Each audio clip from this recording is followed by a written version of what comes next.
Dua premis yang digunakan untuk menjalankan pelombongan mata wang Bitcoin di Kuantan, Pahang diserbu. Bitcoin, XRP Ripple, Ethereum, Tether dan Litecoin. Saya tahu Bitcoin ni adalah mata wang kripto yang kita tak boleh nampak dia. Minggu lalu, Pelatologi ada bertanyakan pendapat tentang mata wang kripto, terutamanya Bitcoin. Ramai yang setuju mata wang kripto adalah mata wang masa depan dan ramai juga menganggap ia adalah satu penipuan. Ini tidaklah mengejutkan kerana sejak kemunculan mata wang kripto atau Bitcoin pada tahun 2008, kita dapat lihat pelbagai kontroversi dan pendapat yang berbeza daripada pelbagai pihak. Tapi di sebalik semua itu, ramai juga yang masih tertanya-tanya apakah mata wang kripto ini sebenarnya. Jadi dalam episod Pelatologi kali ini, mari kita tengok apakah mata wang kripto, sejarah penciptaannya dan ke manakah teknologi ini akan berkembang. Tanpa berlengah lagi, jom kita mulakan.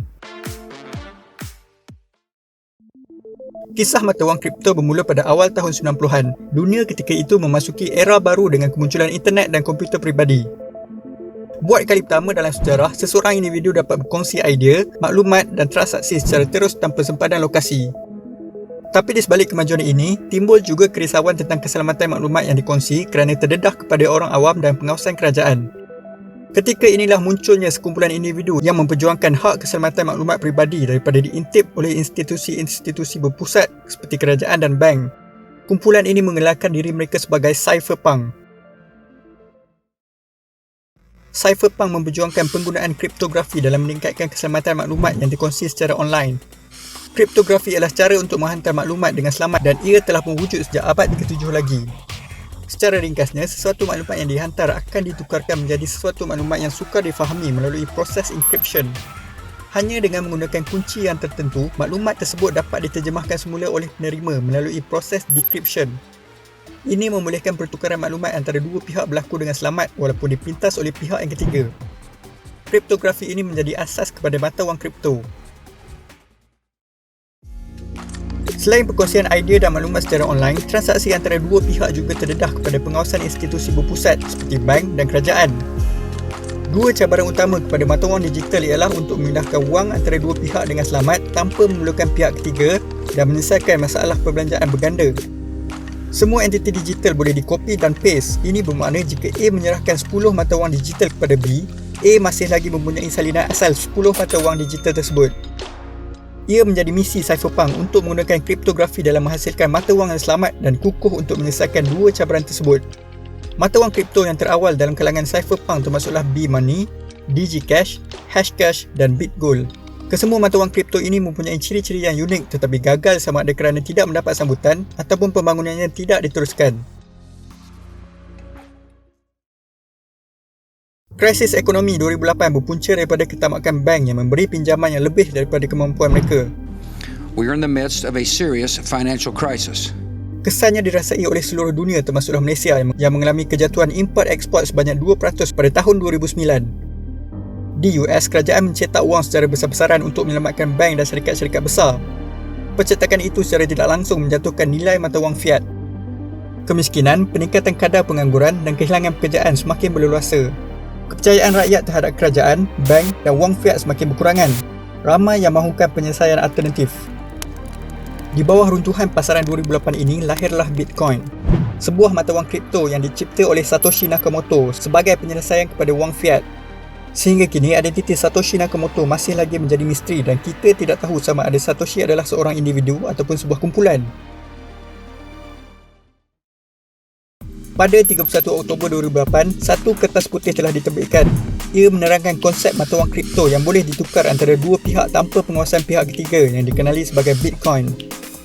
Bitcoin mempunyai elemen daripada B-Money dan BitGold.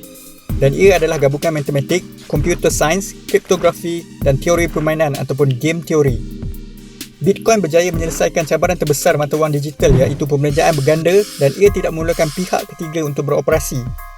Kebiasaannya, apabila Ali membayar kepada Zack, transaksi ini akan direkod dalam sebuah ledger. Ledger ini menunjukkan nama pemberi, penerima dan jumlah transaksi yang dilakukan. Pihak ketiga iaitu bank akan mengesahkan ledger ini untuk mengelakkan penipuan. Dengan menggunakan Bitcoin, bank tidak lagi diperlukan. Jadi, bagaimana ini berlaku? Secara asasnya, Bitcoin ialah sebuah rangkaian yang boleh disertai oleh sesiapa sahaja yang menggunakan software Bitcoin. Rangkaian yang tidak berpusat inilah yang digunakan untuk mengesahkan ledger transaksi Bitcoin dan bukannya bank. Mereka yang menyertai rangkaian ini digelar sebagai miners dan akan bersaing untuk menyelesaikan masalah matematik yang kompleks. Proses ini dikenali sebagai proof of work ataupun mining dan ia mengesahkan ledger tersebut. Miners yang berjaya dihadiahkan dengan Bitcoin yang baru dicipta. Selepas beberapa transaksi direkodkan dalam sesebuah ledger, ia akan dihubungkan kepada ledger ataupun blok yang baru melalui kod hash. Ini mencipta rantaian blok ataupun blockchain. Setiap blok diprogramkan untuk disahkan dalam masa 10 minit. Ini bermakna semakin ramai miners menyertai proses mining, algoritma Bitcoin secara automatik akan menjadi lebih kompleks untuk mengekalkan masa 10 minit tersebut. Ini memakan tenaga yang banyak dan dilaporkan pada tahun 2021, pelombongan ataupun mining Bitcoin di seluruh dunia menggunakan tenaga elektrik setinggi tenaga elektrik yang digunakan oleh negara Malaysia pada keseluruhan tahun 2020. Keunikan Bitcoin juga telah menarik individu yang mahukan transaksi yang lebih terus dan terus. Pada 22 Mei 2010, Laszlo Haniak menawarkan 10,000 Bitcoin untuk 2 keping pizza yang bernilai $41. Itu merupakan kali pertama Bitcoin digunakan untuk membeli barangan fizikal. 22 Mei dikenali sebagai Bitcoin Pizza Day dan ia menjadi hari di mana Bitcoin menjadi kenyataan. Transaksi itu juga meletakkan nilai 1 unit Bitcoin pada harga $0.0041. Bitcoin kemudiannya mula didagangkan dalam pasaran online Mt. Gox dan nilainya mula menaik dan menurun berdasarkan permintaan pasaran. Ciri Bitcoin yang membolehkan transaksi berlaku tanpa mendedahkan identiti individu yang terlibat telah menarik mereka yang ingin lari daripada undang-undang. Pada tahun 2011, gabungan Tor browser dan Bitcoin telah mencipta pasaran gelap yang sempurna iaitu Silk Road, iaitu pasaran jual beli dadah secara online. Bitcoin yang menjadi mata wang utama di Silk Road melonjakkan nilainya. Bitcoin mula mendapat perhatian dunia dan pelbagai mata wang kripto lain telah dicipta. Mata wang alternatif ini digelar sebagai altcoin.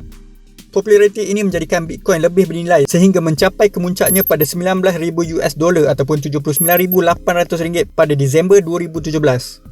Namun, semuanya runtuh pada awal tahun 2018 dengan pengawalan ketat oleh kerajaan US dan larangan penggunaan mata wang kripto di China.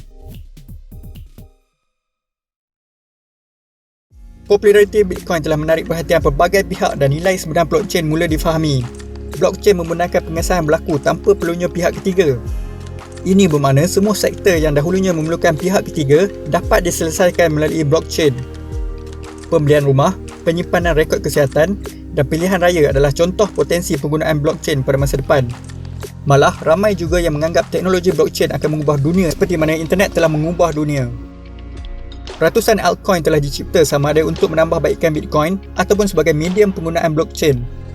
Ini termasuklah Ethereum yang dicipta sebagai platform untuk menghasilkan kontrak pintar, Litecoin, mata wang yang lebih laju dan ringan untuk menjadi alternatif kepada Bitcoin, dan juga Ripple. Walaupun dengan kemunculan ratusan altcoin, Bitcoin masih lagi mendahului dari segi populariti dan nilai pasarannya kini mencecah $930 bilion. Sehingga tahun 2021, Bitcoin telah mendapat perhatian daripada institusi-institusi besar dan kerajaan. Bank-bank yang dahulunya memusuhi Bitcoin kini telah mula menggunakan Bitcoin dan blockchain. Syarikat PayPal mula menerima mata wang kripto dalam platformnya. Syarikat Tesla juga mula menerima Bitcoin sejak Disember 2020 sehingga Mei 2021. Bilioner-bilioner dunia telah mula menggunakan mata wang kripto sebagai alat untuk menyimpan kekayaan mereka.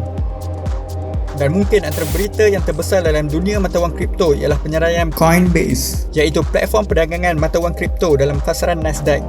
Kemasukan pelabur institusi, cabaran ekonomi ketika ini dan pencetakan wang fiat yang berleluasa oleh kerajaan telah melonjakkan nilai satu unit Bitcoin kepada lebih daripada $40,000 ataupun RM160,000. Tiada siapa tahu ke mana nilai Bitcoin akan bergerak selepas ini.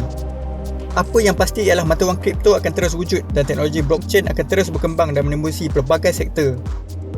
Jadi apa pendapat korang? Adakah Bitcoin akan terus menjadi mata wang kripto utama ataupun akan digantikan dengan altcoin yang lain? Kongsikan pendapat korang di bawah. Dalam menyiapkan video ini, Palatology merujuk buku Digital Gold tulisan Nathaniel Popper.